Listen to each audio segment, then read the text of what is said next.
Cinema ఇండస్ట్రీలో ఎవరు తెలియదు, నువ్వు వెళుతున్నావు, అది రిస్క్ కదరా. మరి అక్కడ ఎవరు రాణించకపోతే ఏం చేస్తారు? నాన్న రాణించకపోతే ICWAI ఆ కోర్సు చేస్తాను ఎగ్మూర్లో, అందులో సైమిల్టేనియస్గా చదువుతాను, టైం వేస్ట్ చేయను అంటూ పగలంతా ఫిల్మ్ ఇన్స్టిట్యూట్, ఈవినింగ్ అయ్యేసరికి ఈ యొక్క ICWAI ఎగ్మూర్ అని చెన్నైలో ఉండేది. ఆ ప్రాంతంలో ఆ ఇన్స్టిట్యూట్లో నైట్ కాలేజీ చదివేవాడిని. ఒక 6 months అయిన తర్వాత చాలా కష్టమైపోయేది, నైట్ నిద్ర లేకుండా, పగలేమో ఈ ఫిలిం ఇన్స్టిట్యూట్లో నేను అనుకున్నది చేయలేక నెమ్మదిగా నా ఇంట్రెస్ట్ స్ట్రెంగ్తన్ అవుతుంది, నాలో బలమైనటువంటి నమ్మకం ఏర్పడుతుంది, ఖచ్చితంగా రాణించగలన్న బలంతో వేసారంటే దీన్ని తెలియకుండా నేను వదిలేశాను. అది అలాగా. సో ఆ రిస్క్ తీసుకున్నాను నేను. చెన్నై వెళ్ళి set clear achievable goals. Yes, నాకున్న టాలెంట్ డ్యాన్స్ అచీవ్ చేయగలను, నాకు టాలెంట్ ఒరిజినల్ ఫైట్స్ చేయగలను. Yes, I can do that. Performance ఇవ్వగలను.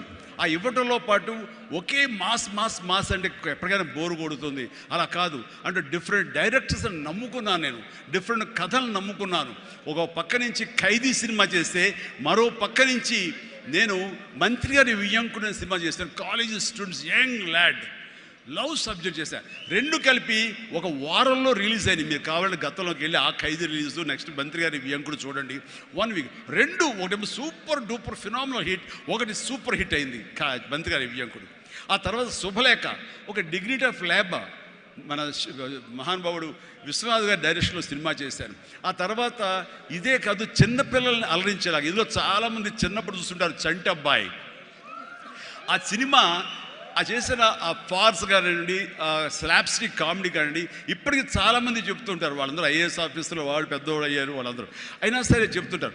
అదొకటి. ఇట్లాగా వైవిధ్యమైనటువంటి క్యారెక్టర్స్, స్వయం కృషి కానివ్వండి, యాక్షన్ సినిమాలు కానివ్వండి, రాఘవేంద్రరావు గారి గ్లామర్ క్యారెక్టర్స్ కానివ్వండి, కోదండరావు రెడ్డితో చేసిన కామెడీ కమర్షియల్ సినిమాలు కానివ్వండి, గోపాల్తో చేసినటువంటి ఫ్యాక్షన్ సినిమాలు కానివ్వండి, అట్లాగా ఒకటా రెండా అలాగా మన ఇది మా బావగారు బావన అలాంటి సబ్జెక్టులు కానీ, ఒకటే ఇలా ఇంద్ర ఇలాంటి సబ్జెక్టులు అందరూ చూస్తుంటే కనుక నాకు అనిపించింది, అన్ని రకాలుగా నాకున్నటువంటి టాలెంట్స్ని అన్ని పక్కలకి వ్యాపింప చేశాను. అంటే అంతమంది ప్రేక్షకుల్ని ఈ రోజున మహిళా ప్రేక్షకులు వచ్చి ఆప్తుల్లాగా వచ్చి నన్ను ప్రేమించిన లేడీసే కాదు, యంగ్స్టర్సే కాదు, పసిపిల్లలే కాదు, పెద్దవాళ్ళే కాదు, ధనికులే కాదు, ప్రతి ఒక్కళ్ళు క్లాస్ మాస్ వాళ్ళు వీళ్ళు అందరూ ఇంతమంది ప్రేమించారు. కాబట్టి ఈ రోజున ఇంతమంది నేను ఆస్తిగా చేసుకున్నాను, ఇంతమంది ప్రేమ పొందే అదృష్టం ఆ భగవంతుడు కల్పించగలిగాడు.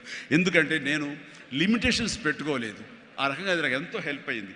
అలాగా delivery, high quality work, constantly market understanding. Yes, ఈ రోజున ఒకటే రకమైన డ్యాన్స్లు వేస్తుంటే కనుక బోరు కొట్టచ్చు. సో ఏం చేద్దాం, డ్యాన్స్లో కానీ ఫైట్స్లో కానీ వైవిధ్యం ఎలా తీసుకొద్దాం అనుకున్నప్పుడు, ఫారిన్ వెళ్ళినప్పుడు నా భార్యతో పిల్లలతో ఎంజాయ్ చేయడం కాకుండా అక్కడ దొరికేటువంటి వైవిధ్యమైన డ్యాన్స్ క్యాసెట్స్ తీసుకొచ్చేవాడు, VHS క్యాసెట్స్. అందులో మైకేల్ జాక్సన్ ఉండేవి. అప్పుడు ఇక్కడ ఇండియాలో VHS క్యాసెట్లు కానీ VHS ప్లేయర్స్ కానీ ఉండేవి కదా, వీడియో ప్లేయర్స్. అవి తీసుకొచ్చి ఒక ప్లేయర్ కొనుక్కొచ్చి అవి చేసుకునేవాడిని, అవి డ్యాన్స్ క్లాస్లో చూపించేవాడిని. అదే ఈరోజున డిస్కో డ్యాన్సులు కానివ్వండి, బ్రేక్ డ్యాన్సులు కానివ్వండి, వేవ్ డ్యాన్సులు కానివ్వండి, ఇలాంటి డ్యాన్సులు రావడానికి నేను వైవిధ్యంగా ఉండాలని ఎప్పటికీ పరితపిస్తూ ఉండేవాడిని. వాళ్ళ మొనాటినిగా ఫీల్ అయ్యేలా చేసేవాడిని కాదు. అది ఫైట్స్లో కూడా అదే విధంగా ఉండేది. And then critically important is understanding your target audience and customers. So మారుతున్నటువంటి కాలానికి అనుకూలంగా ఆడియన్స్ టేస్ట్ మారుతుంటే మనం కూడా మన సినిమా కథాంశాలు మార్చుకోవాలంటూ ఆయా కథకులతో కూర్చుని ఇంటరాక్ట్ అవుతూ వాళ్ళని మార్చుకుంటూ అప్లోడ్ మార్చుకుంటూ జగదగ వీడు అతిలోక సుందరి, అన్నయ్య అనే సినిమా, సెంటిమెంట్ సినిమా, హిట్లర్ అనే సినిమా, మాస్టర్ అనే సినిమా, రెస్పాన్సిబిలిటీ సినిమాలు, మెసేజ్ ఓరియంటెడ్ సినిమాలు ఇస్తూ ఆ రకంగా మోసపోసే సినిమాల నుంచి నేను బయటికి రావడం జరిగింది. And know that your product won't appeal to everyone and conduct market research and continuously learning. ఇప్పుడు సినిమా, చిరంజీవి సినిమా అంటే అందరూ లైక్ చేసే అందరిని అనుకోకూడదు. కొంతమంది డిస్లైక్ చేసేవాళ్ళు ఉంటారు. కానీ డిస్లైక్ చేసేవాళ్ళను కూడా మనం ఇంప్రెస్ చేయాలి అంటే కనుక మనం ఏ విధంగా మన యాక్టింగ్లో మార్పులు చేర్పులు చేసుకోవాలి అనుకుంటాడు. ఇక్కడ ఉన్నటువంటి కొంతమంది ఇండస్ట్రీలో, సార్ మీ సినిమాల్ని దొంగతనంగా చూసేవాళ్ళం సార్. ఇదేం కర్మయ్యా, దొంగతనం ఎందుకు, ధైర్యంగా చూడొచ్చు కదా అంటే, లేదు